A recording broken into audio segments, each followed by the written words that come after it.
ఉచ్ఛిష్టం శివ నిర్మాల్యం వమనం మృతకర్పడం శవం మీద కప్పిన బట్ట. ఇంకోటి కాక విష్టా సముత్పన్న, కాకులు రెట్లేస్తే పుట్టే అవి అన్నాడు. అవన్నీ పవిత్రాలు అన్నాడు. కాకి రెట్టలేసింది పవిత్రం ఎలా అవుతుందండి? అవుతాయి. అన్నీ మనం నిత్యం వాడుతున్నాం. అర్థం తేడా. ఉచ్ఛిష్టం ఆవు పాలు ఎంగిలి కదండి. ఆవు పాలు మనం దియ్యక ముందే దూడ దాగింది కదా, ఆ పాలే పట్టుకొచ్చి శివుడికి పూజ అర్పిస్తున్నాం కదా.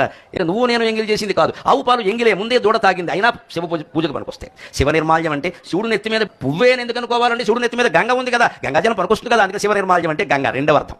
ఇంకోటి మనం కక్కింది తేనెటీగలు పువ్వుకి తిరిగి ఒక్కొక్క బిందువు తేనె నోట్లో పట్టుకుని వచ్చి ఈ 60,000 గూళ్ళుతో ఓ గది కట్టి పెట్టేసి దాంట్లో అంటుంది, అదే తేనె. మనం దాన్ని పట్టుకు తేనె నావు నాకెత్తాం ఇక్కడ.